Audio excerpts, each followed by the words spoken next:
محترم سامعین و ناظرین، السلام علیکم ورحمۃ اللہ وبرکاتہ۔ ہم آپ کے سامنے عورتوں کے دینی مسائل سے متعلق پروگرام لے کر حاضر ہو رہے ہیں۔ اس سلسلے کی آج پہلی کڑی ہے۔ آج کے پروگرام کا عنوان ہے اسلام میں عورت کا مقام و مرتبہ، یعنی اسلام عورت کو کس نظر سے دیکھتا ہے اور اسلام عورت کے لیے کیا مقام اور مرتبہ بیان کرتا ہے، اسے آج ہم آپ کے سامنے مختصراً پیش کریں گے۔ قرآن و حدیث سے 5 باتیں ہم آپ کے سامنے پیش کریں گے، جس سے یہ مسئلہ سمجھنا بہت آسان ہو جائے گا کہ اسلام عورت کو کیا مقام و مرتبہ دیتا ہے۔ نمبر 1، انسان کو اللہ تعالیٰ نے پیدا کیا تو یہ جو تخلیق اور پیدائش کا نظام ہے، ہم جانتے ہیں کہ یہ حضرت آدم علیہ السلام سے چلا ہے۔ حضرت آدم علیہ السلام کو اللہ تعالیٰ نے اپنے دست قدرت سے پیدا کیا۔ حضرت آدم علیہ السلام ایک مرد ہیں، لیکن انسانی نسل صرف حضرت آدم علیہ السلام سے نہیں چلی۔ اللہ تعالیٰ نے حضرت آدم علیہ السلام کے ساتھ حضرت حوا علیہ السلام کو بھی پیدا کیا، بلکہ حضرت آدم ہی کے جسم کا ایک حصہ بنا کر حضرت حوا علیہ السلام کو وجود بخشا ہے، اور پھر نسل انسانی کو اس سے آگے بڑھایا گیا ہے۔ تو جو مقام تخلیق اور پیدائش میں مرد کو ملا، وہی مقام ایک عورت کو ملا ہے۔ قرآن کریم کی آیت ہے، سورہ نساء کی پہلی آیت، اعوذ باللہ من الشیطان الرجیم، بسم اللہ الرحمن الرحیم، یا ایہا الناس اتقوا ربکم الذی خلقکم من نفس واحدۃ وخلق منها زوجها وبث منہما رجالا کثیرا ونساء۔ اے لوگو، اپنے پروردگار سے ڈرو جس نے تم کو ایک ہی جان سے پیدا کیا اور اسی سے اس کا جوڑا بنایا، اور ان دونوں سے بہت سے مرد اور عورت پھیلا دیے۔ یہ اللہ تعالیٰ کا نظام اس بات کو واضح کرتا ہے کہ جو مقام مرد کو ملا ہے تخلیق انسانی میں، وہی مقام عورت کو بھی ملا ہے۔ نمبر 2، اجر و ثواب کے اعتبار سے بھی عورت کو وہی حق ملتا ہے جو مرد کو ملتا ہے۔ یعنی اگر کوئی مرد کوئی نیکی کا کام، کوئی اچھائی کا کام کرتا ہے تو اس کو جو ثواب ملتا ہے، اگر کوئی عورت وہ کام کرے تو اس کو بھی وہی ثواب ملتا ہے۔ یہ نہیں کہ عورت کو کم ملے اور مرد کو زیادہ مل جائے۔ سورہ آل عمران کی آیت نمبر 195 میں اللہ رب العزت کے ارشاد ہے، اعوذ باللہ من الشیطان الرجیم، فاستجاب لهم ربهم انی لا اضیع عمل عامل منکم من ذکر او انثى بعضکم من بعض۔ تو ان کے رب نے ان کی دعائیں قبول کر لی، کیونکہ میں تم میں سے کسی عمل کرنے والے کے عمل کو خواہ مرد ہو یا عورت ضائع نہیں کرتا، تم ایک دوسرے کا حصہ ہو۔ نمبر 3، اسلامی زندگی کے اصول اور قانون کے اعتبار سے عورت کے حقوق کا تحفظ، روٹی، کپڑا، مکان، تعلیم، علاج وغیرہ، ان ضروریات کو پورا کرنے کی ذمہ داری پوری زندگی مردوں پر ہے، خواہ وہ سرپرست ہو باپ کی حیثیت سے یا شوہر کی حیثیت سے یا ماتحت ہو اولاد کے اعتبار سے۔ ہاں، اس میں ایک بڑی اس وقت مغربی معاشرے اور یورپین کلچر کی طرف سے پھیلے ہوئے ایک نظام کو دیکھ کر بہت فریب لگتا ہے اور لوگ دھوکے میں آ جاتے ہیں۔ وہ یہ کہ پوری دنیا میں مغرب نے عورت کو آزادی کے نام پر سنہرا خواب دکھایا، اور عورت کو مرد کے شانہ بشانہ کھڑا کرنے کے لیے اور خود کفیل یعنی اپنے پیروں پر کھڑا کرنے کی تحریک چلائی، جس کے نتیجے میں عورت سیلر، ایئر ہوسٹس، کلرک، نہ جانے کیا کیا بنی۔ مقصد عورت پیسہ کما سکے، چاہے گھر اجڑ جائے، اولاد ساتھ رہنے کے لیے ترس جائے، یا شوہر اور بیوی کے درمیان تناؤ بڑھنے لگے، اس سے کچھ فرق نہیں پڑتا۔ اور اس طریقے کے واقعات قصص بے شمار ظاہر ہو رہے ہیں اور ہوتے جائیں گے۔ تو اس میں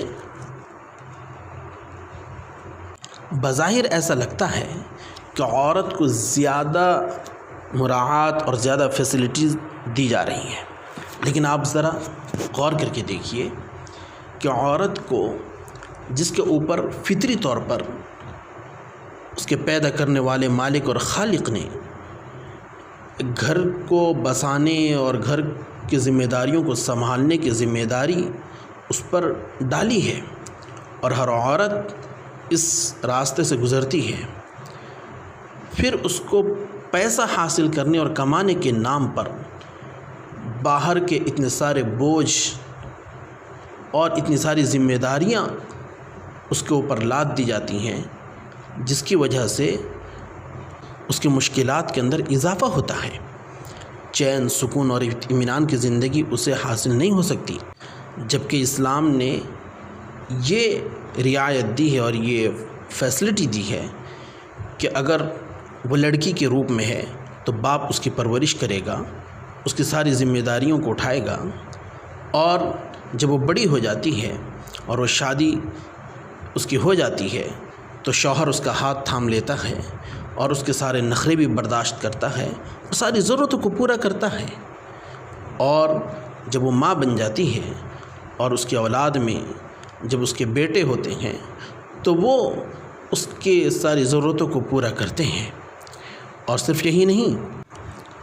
اس کی زندگی میں اگر اس کے باپ کا انتقال ہو جاتا ہے یا اس کی ماں کا انتقال ہوتا ہے تو شریعت کے اصول اور قانون کے مطابق ان کی جائیداد اور پراپرٹیز میں اس کو حصہ ملتا ہے، اور یہ ضروری ہے، ایک متعین حصہ ہے۔ یا اس کی زندگی میں اس کے شوہر کا انتقال ہو جاتا ہے تو اس کی جائیداد اور اس کے ترکے میں اس کا حصہ لازمی ہے۔ تو اس طریقے سے صرف یہی نہیں کہ جب تک باپ، شوہر، بیٹے ہیں اس کی کفالت کریں گے، بلکہ ان کے گزر جانے کے بعد اور اس کی زندگی میں اگر یہ واقعہ پیش آتا ہے تو آگے کے لیے اس کے آمدنی اور اس کے خرچ کے لیے شریعت نے راستے بنائے ہیں اور یہ اصول متعین کیا ہے۔ یہ سب کچھ گھر بیٹھے ہوتا ہے، اس کو باہر نکل کر اس کے لیے جد و جہد کرنے، محنت کرنے کی ضرورت نہیں پڑتی۔ نمبر 4، عورتوں کے حق میں اسلام کا ایک بڑا کارنامہ یہ ہے کہ اسلام کی بدولت عورت کو زندہ زمین میں گاڑے جانے سے نجات ملی۔ ہاں، عرب کی سرزمین پر قرآن نازل ہو رہا تھا اور اس وقت ایک معصوم بچی کو اس کا باپ، اس کے رشتہ دار زمین میں لے کر زندہ گاڑ دیتے تھے، یعنی اس کو جینے کے حق سے محروم کر دیا جاتا تھا۔ قرآن کریم میں اللہ تعالیٰ نے اس گھناؤنی حرکت کی بہت سخت تردید کی ہے اور اس وقت کے ماحول کو بھی بیان کیا ہے۔ سورہ نحل آیت نمبر 58 میں اللہ تبارک و تعالی ارشاد فرماتے ہیں، اعوذ باللہ من الشیطان الرجیم وَإِذَا بُشِّرَ أَحَدُهُمْ بِالْأُنثَى ظَلَّ وَجْهُهُ مُسْوَدًّا وَهُوَ كَظِيمٌ، اور جب ان میں سے کسی کو بیٹی پیدا ہونے کی خوشخبری دی جاتی ہے تو اس کا چہرہ سیاہ پڑ جاتا ہے اور وہ غمگین ہو جاتا ہے۔ يَتَوَارَى مِنَ الْقَوْمِ مِنْ سُوءِ مَا بُشِّرَ بِهِ أَيُمْسِكُهُ عَلَى هُونٍ أَمْ يَدُسُّهُ فِي التُّرَابِ أَلَا سَاءَ مَا يَحْكُمُونَ، جو بری خبر اس کو سنائی گئی اس کے باعث چھپتا پھرتا ہے کہ رسوائی قبول کرتے ہوئے اس کو رہنے دے یا اس کو مٹی میں دبا دے، کیا ہی برا ان کا فیصلہ ہے۔ اللہ تبارک و تعالی نے اتنی سخت ناراضگی کا اظہار کیا ہے کہ ان معصوم بے گناہ بچیوں کا مقدمہ اپنی عدالت کے اندر محفوظ کر لیا ہے۔ قرآن کریم میں سورہ تکویر آیت نمبر 8 میں اور 9 میں اللہ تعالیٰ ارشاد فرماتے ہیں، اعوذ باللہ من الشیطان الرجیم وَإِذَا الْمَوْءُودَةُ سُئِلَتْ بِأَيِّ ذَنبٍ قُتِلَتْ، اور جب زندہ دفن کر دی گئی لڑکی سے پوچھا جائے گا کہ وہ کس جرم میں مار ڈالی گئی ہے۔ اور یہ صرف عرب کی بات نہیں ہے، آپ جانتے ہیں کہ ہمارے ملک بھارت میں بھی شوہر کے مر جانے پر اس کی عورت کو، اس کی بیوی کو اس کے چتا میں جلا کر راکھ کر دیا جاتا تھا، اور یہ نظام اب تک ماضی قریب تک چلا آیا ہے، اور اب بھی کہیں کہیں اس طریقے کے واقعات پائے جاتے ہیں۔ اس کے علاوہ آج کے ماڈرن زمانے میں بھی بچیوں کو ماؤں کے پیٹ میں مار دیا جاتا ہے میڈیکل ٹیسٹ کرانے کے بعد، اور یہ واقعات بہت کثرت سے پائے جاتے ہیں۔ کیا مرد کی طرح عورت کو جینے کا حق نہیں ہے؟ اب آخری بات، اسلام نے لڑکیوں کی پرورش اور تربیت کو اتنی اہمیت دی ہے کہ اس عمل کو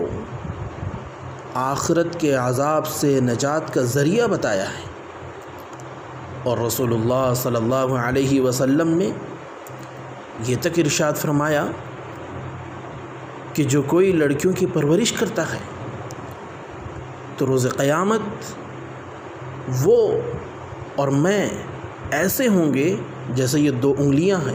یعنی اس طرح آپس میں قریب قریب ہیں، اس طرح میں اور وہ شخص اس طرح قریب ہوں گے۔ مسلم شریف کی ایک روایت ہے کہ جو شخص لڑکیوں کی پیدائش میں مبتلا کیا گیا، یعنی اس کے یہاں لڑکیوں کی پیدائش ہوئی اور اس نے ان کی پوری پرورش کی، تربیت کی، تو وہ لڑکیاں اس کے لیے دوزخ سے آڑ بن جائیں گی۔ اور ایک حدیث کے اندر حضور اقدس صلی اللہ علیہ وسلم نے یہ بھی ارشاد فرمایا کہ دیکھو،